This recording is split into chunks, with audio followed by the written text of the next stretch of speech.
Hi guys, welcome back to my channel. This is Sachin and I am a Salesforce developer. और आज के इस video में हम डिस्कस करने वाले हैं other attributes of column array in lightning data table. ठीक है, तो लास्ट वीडियो में हमने डिस्कस किया कि कैसे हम जो भी रोज सिलेक्ट करते हैं कैसे उनका डेटा हम डिस्प्ले करवा सकते हैं या फिर उसका डेटा हम कैसे गेट कर सकते हैं। ठीक है, आज के इस वीडियो में जो भी हमारे अदर कॉलम एरे के जो अदर एट्रीब्यूट्स हैं उनके बारे में हम डिस्कस करेंगे। ठीक है, हम सारे एट्रीब्यूट्स के बारे में डिस्कस इस वीडियो में नहीं कर पाएंगे, वो मैं आगे के वीडियोस में डिस्कस करूंगा। जो कॉमन और एट्रीब्यूट्स हैं, ठीक है, इसके अलावा लेवल फील्ड और टाइप के अलावा अगर जो और दूसरे एट्रीब्यूट्स हैं जो कॉमन यूज होते हैं उनके बारे में हम डिस्कस करेंगे। ठीक है, लेवल फील्ड नेम और जो टाइप है ये रिक्वायर्ड एट्रीब्यूट्स हैं जब भी आप लाइटनिंग डेटा टेबल यूज करते हो। और अब अगर आप कॉलम एरे डिफाइन कर रहे हो तो ये लेबल फील्ड नेम और जो टाइप एट्रीब्यूट्स हैं ये रिक्वायर्ड हैं। ठीक है, ये आपको डिफाइन करने ही करने हैं। इसके अलावा जो और एट्रीब्यूट्स हैं वो हम अभी डिस्कस करेंगे। ठीक है, ये इसको मैं कमेंट आउट कर देता हूँ, इस कोड को। इस वीडियो में हमें इसकी ज़रूरत नहीं है। ठीक है, तो अगर मैं इसकी डॉक्यूमेंटेशन में जाऊँ, लाइटनिंग डेटा टेबल की अगर मैं डॉक्यूमेंटेशन में जाऊँ तो यहाँ पे अगर आप देखोगे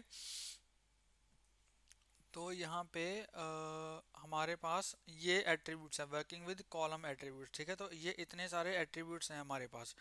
तो इनमें जो मोस्ट कॉमन यूज होते हैं हम उनके बारे में डिस्कस करेंगे। ठीक है, लेट्स से सबसे पहले तो है एडिटेबल। ठीक है, बुलियन एडिटेबल, ये बुलियन टाइप का होता है। Specified whether column supports inline editing the default is false. ठीक है, तो इनलाइन एडिटिंग का मतलब अगर मैं यहाँ से किसी वैल्यू को एडिट करना चाहूँ तो वो मैं कर सकता हूँ। ठीक है, डिफ़ॉल्ट फॉल्स होता है इसलिए यहाँ पे ये मुझे एडिट करने नहीं दे रहा। ठीक है, अगर मैं एडिटेबल ट्रू कर दूंगा किसी भी कॉलम के लिए तो उस केस में मैं यहाँ पे जो वैल्यूज़ हैं वो डायरेक्टली यहाँ से एडिट कर सकता हूँ।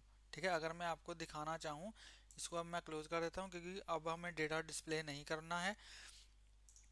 अगर लेट से मैं यहाँ पे जाऊँ और मैं ये चाहता हूँ, लेट से मैं अमाउंट को जो है वो एडिट करना चाहता हूँ। ठीक है, तो यहाँ पे मैं लिखूँगा एडिटेबल।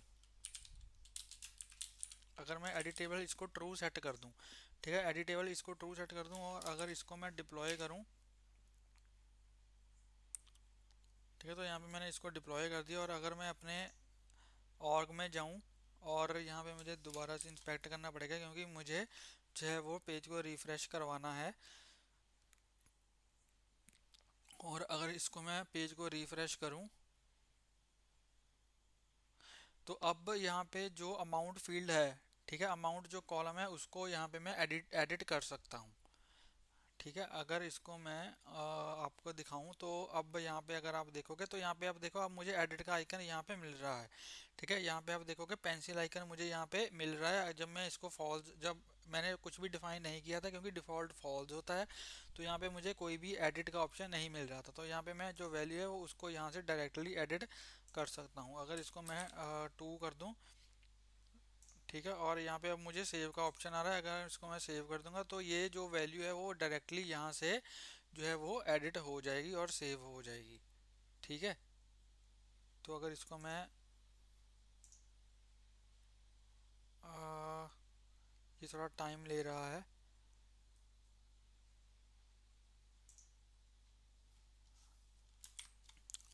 तो गाइस यहाँ पे जो एडिटेबल की ऑप्शन हमें मिलती है, ठीक है, उससे हम यहाँ पे वैल्यू को चेंज तो कर सकते हैं लेकिन ये ऑटोमेटिकली यहाँ से डेटाबेस में सेव नहीं होगी। ठीक है, तो लेकिन यहाँ पे एडिट का ऑप्शन हमें मिल सकता है। ठीक है, अगर यहाँ पे मैं ऑन सेव इवेंट का यूज़ करूँ तो ऑन सेव इवेंट का यूज़ करके इस वैल्यू को हम अपडेट कर सकते हैं बाय यूजिंग एपेक्स। ठीक है, लेकिन उसके लिए हमें एपेक्स कोड लिखना पड़ेगा या फिर हम जो अपडेट रिकॉर्ड वायर अडाप्टर होता है उसका यूज़ करके हम रिकॉर्ड को अपडेट कर सकते हैं, लेकिन इसके लिए हमें अलग से कोड लिखना पड़ेगा। ठीक है, लेकिन यहाँ पे सिर्फ इसका मकसद ये है कि अगर यहाँ पे हमें इनलाइन एडिटिंग को इनेबल करना है तो यहाँ पे हम एडिटेबल ट्रू का यूज़ करके इनलाइन एडिटिंग को इनेबल कर सकते हैं।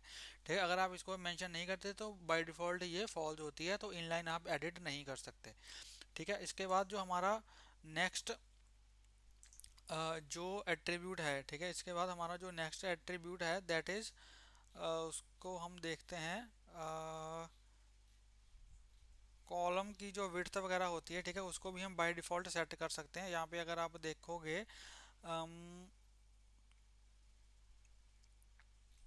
जो कॉलम की विड्थ होती है, ठीक है,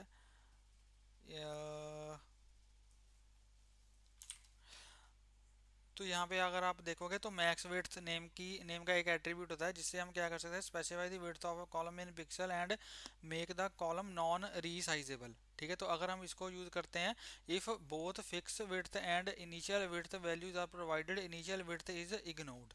ठीक है, तो अगर फिक्स विड्थ और इनिशियल विड्थ अगर हम दोनों डिफाइन करते हैं, इनिशियल विड्थ भी यहाँ पे होगी। इनिशियल विड्थ में क्या होता है, the width of the column when it's initialised which must be within the minimum column width and maximum column width value or within 50 pixel and 1000 pixel if they are not provided। ठीक है, तो यहाँ पे अगर मैं fix width की बात करता हूँ, ठीक है, लेट्स से मैं फिक्स विड्थ का अगर मैं यूज़ करूँ और लेट्स से इसको मैं 100 पिक्सल दे देता हूँ। ठीक है, फिक्स विड्थ अगर लेट्स से अगर मैं फिक्स्ड विड्थ, ठीक है, अगर इसको मैं कॉपी कॉपी किया था मैंने, ठीक है, नहीं किया था, तो यहाँ पे इसको मैं कॉपी करता हूँ ताकि स्पेलिंग मिस्टेक ना हो जाए। फिक्स विड्थ हमारा कहाँ पे है, ठीक है, ये है, इसको यहाँ से मैं कॉपी करता हूँ और यहाँ पे हर एक कॉलम में मैं इसको अलग अलग दूंगा। ठीक है, लेट्स से यहाँ पे मैं दे देता हूँ 100 पिक्सल या फिर 100। ठीक है, और यहाँ पे जो है वो मैं ये वैल्यू दे देता हूँ लेट्स से 70। ठीक है, और यहाँ पे मैं फिक्स विड्थ की वैल्यू दे देता हूँ लेट्स से 50। ठीक है, और अब इसको अगर मैं डिप्लॉय करता हूँ तो अब जो विड्थ होगी कॉलम्स की वो ऑलरेडी डिफाइंड होगी। ठीक है, ऑलरेडी डिफाइंड होगी, और यहाँ पे अगर मैं जाऊँ और इसको मैं अगर रिफ्रेश करूँ,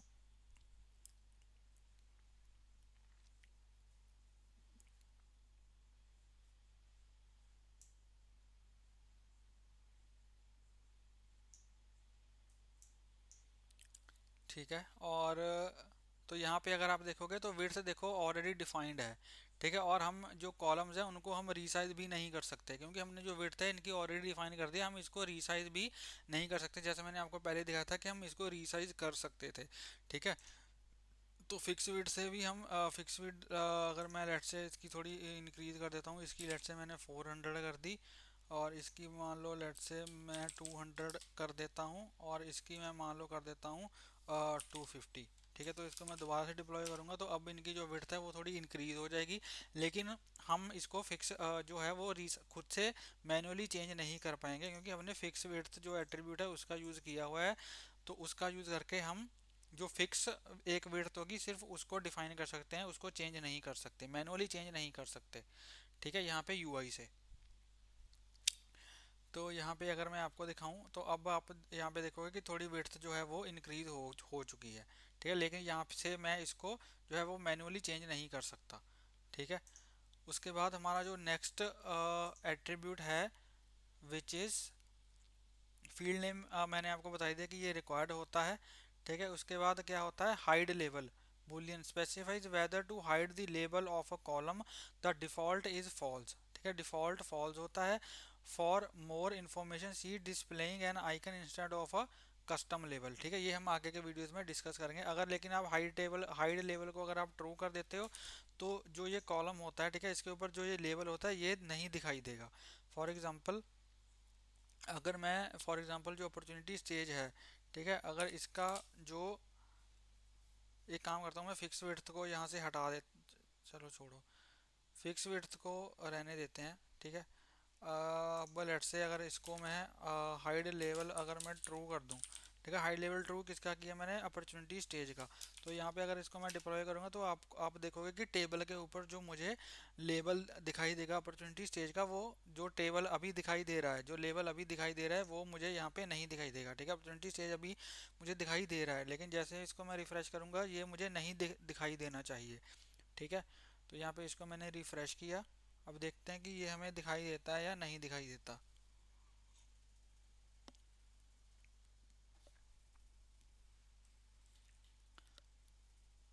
ओके, ये स्टिल विजिबल है, hide label is equal to true. ठीक है, अगर hide label boolean specify whether to hide the label on a column, the default is false।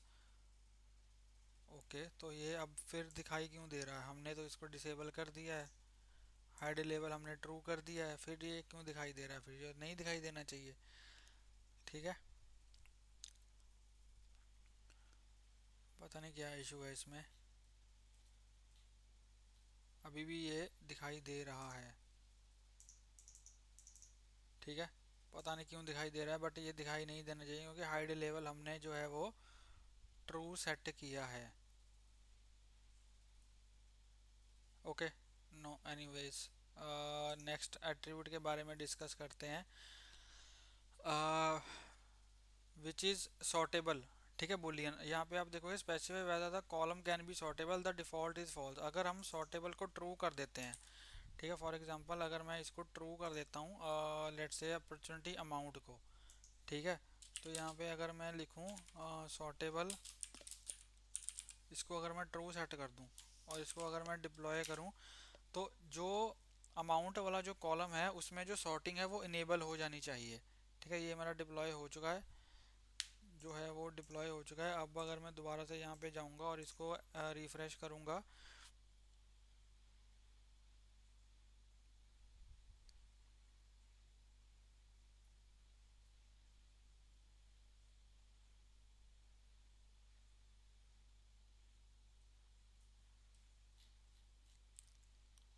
तो यहाँ पे अब देखो, यहाँ पे जो सॉर्ट का आइकन मुझे मिल रहा है, लेकिन अदर जो कॉलम्स हैं उनके ऊपर सॉर्ट का आइकन नहीं मिल रहा। ठीक है, यहाँ पे अगर आप देखोगे तो अगर मैं इसको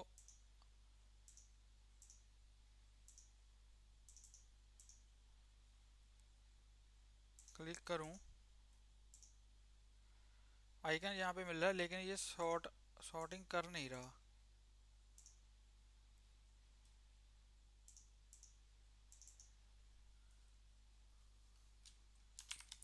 तो भाई यहाँ पे इन्होंने डॉक्यूमेंटेशन में लिखा हुआ है specifies weather the column can be sorted. ठीक है, अगर इसको हम ट्रू करेंगे तो इसको सॉर्ट करने का जो लॉजिक है वो हम लिख सकते हैं, कॉलम को सॉर्ट करने का जो लॉजिक है वो हम लिख सकते हैं। ठीक है,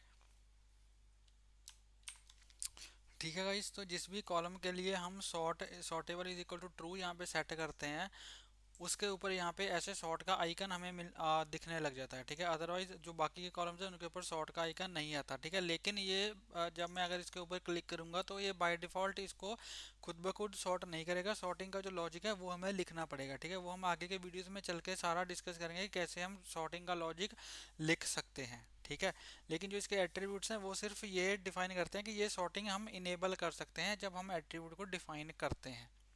ठीक है गाइस, उसके बाद लेवल हो गया। इनिशियल विड्थ में क्या है, the width of the column when it's initialize. ठीक है, तो ये जब हमारा टेबल जब ओपन होता है, ठीक है, जब हमारा टेबल ओपन होता है उस टाइम पे जो विड्थ सेट, उस टाइम पे जो विड्थ होती है ये उसके लिए होता है। ठीक है, ये इमेज सोर्स वगैरह, आइकन नेम वगैरह, आइकन कैसे सेट करने हैं, ये हम सारा आगे के वीडियोस में चल के डिस्कस करेंगे। या फिर अगर मैं आपको, अगर मैं आइकन नेम अगर मैं आपको दिखाई दूँ यहाँ पे आइकन नेम कैसे यूज़ कर सकते हैं, तो यहाँ पे अगर आप देखोगे आइकन नेम, ठीक है, तो यहाँ पे लेट्स से अगर यूटिलिटी ट्रेंडिंग है, ठीक है, अगर इसको अगर मैं यूटिलिटी ट्रेंडिंग को अगर मैं यूज़ करना चाहता हूँ आइकन नेम को, तो यहाँ पे इसको मैं कॉपी करूँगा और यहाँ पे अगर मैं लेके जाऊँ और लेट्स से अगर मैं अपॉर्चुनिटी फॉर एग्ज़ाम्पल मैं अमाउंट के साथ ये दिखाना चाहता हूँ। ठीक है, अमाउंट के साथ नहीं, लेट्स से मैं स्टेज के साथ दिखाना चाहता हूँ, तो यहाँ पे मैं जो है वो इसको यहाँ पे पेस्ट कर दूंगा आइकन यूटिलिटी ट्रेंडिंग, और अगर इसको यहाँ पे मैं डिप्लॉय करूँ तो अब जो हमारी स्टेज वाला जो अगर कॉलम है उसके साथ हमें एक आइकन दिखना चाहिए। ठीक है, तो यहाँ पे इसको अगर मैं दोबारा से एम्प्टी कैशे और रिफ्रेश करूँ, तो यहाँ पे जो नेम अपॉर्चुनिटी स्टेज वाला जो कॉलम है उसमें हमें कोई एक छोटा सा आइकन दिखना चाहिए उसके साथ। ठीक है, तो यहाँ पे अगर आप देखोगे, अब यहाँ पे देखो जो लेबल है वो मुझे नहीं दिख रहा। ठीक है, लेबल अब हाइड वाला अब चल रहा है, लेबल नहीं दिख रहा, और यहाँ पे मुझे जो आइकन है वो यहाँ पे दिख रहा है। ठीक है, अगर मैं यहाँ पे लेबल हटा देता हूँ, लेट से हाइड लेबल वाला अगर यहाँ से मैं हटा दूँ,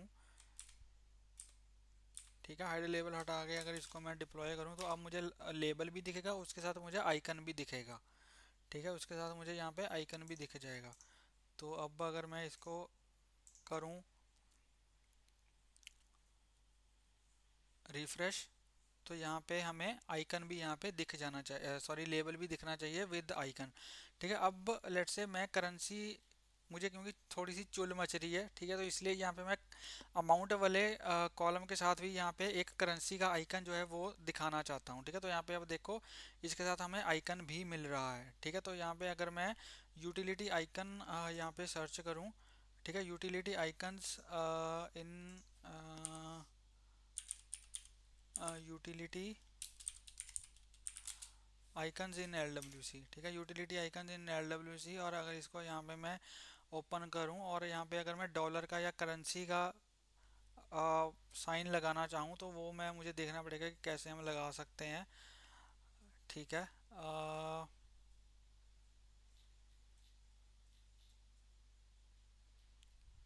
तो यहाँ पे कहाँ से हम निकाल सकते हैं आइकन। तो यहाँ पे गाइज मैं क्या करता हूँ, यहाँ पे मैं यूटिलिटी करेंसी का यूज़ करके देखता हूँ। ठीक है, तो यहाँ पे मैंने क्या कर दिया, यहाँ पे सॉरी यहाँ पे नहीं, यहाँ पे मुझे करना है ये मुझे करना है करेंसी वाले में, अमाउंट वाले में। ठीक है, अमाउंट वाले में अगर यहाँ पे मैं यहाँ पे कर देता हूँ। ठीक है, और यहाँ पे ट्रेंडिंग की जगह पे मैं यहाँ पे कर देता हूँ करेंसी। ठीक है, अब अगर इसको मैं करता हूँ डिप्लॉय, तो अब हमारा जो अमाउंट वाला कॉलम है उसके ऊपर एक करेंसी का आइकन आ जाना चाहिए।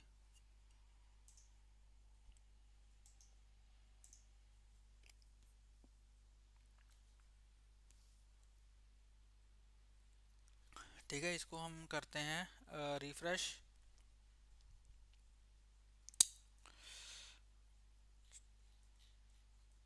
तो यहाँ पे आप देख सकते हो एक करेंसी का जो आइकन है वो यहाँ पे आ चुका है। ठीक है, तो ये कुछ कॉमन एट्रीब्यूट्स थे, ठीक है, जो हमने आज के वीडियो में देखे। बाकी और भी एट्रीब्यूट्स हैं, उनको हम नेक्स्ट वीडियोस में डिस्कस करेंगे। ठीक है, स्पेसिफिकली अलग से डिस्कस नहीं करूंगा, कभी कोई एक और टॉपिक बताते बताते उसके बीच में एक आधा एट्रीब्यूट आपको एक्सप्लेन कर दूंगा। ठीक है जी, तो ये था हमारा आज का वीडियो। आई होप आपको वीडियो अच्छा लगा होगा। अगर आपको वीडियो अच्छा लगा हो तो प्लीज़ इस वीडियो को लाइक करें, शेयर करें और मेरे यूट्यूब चैनल को सब्सक्राइब करें। और प्लीज़ बेल आइकन को हिट कर देना ताकि मेरी लेटेस्ट वीडियोज़ की नोटिफिकेशन आपको मिलती रहे और आपसे कोई भी वीडियो मिस ना हो। मिलते हैं एक नई वीडियो में एक नए टॉपिक के साथ, तब तक के लिए हंसते रहे, मुस्कुराते रहिए, सीखते रहिए और सिखाते रहिए। Thank you for watching.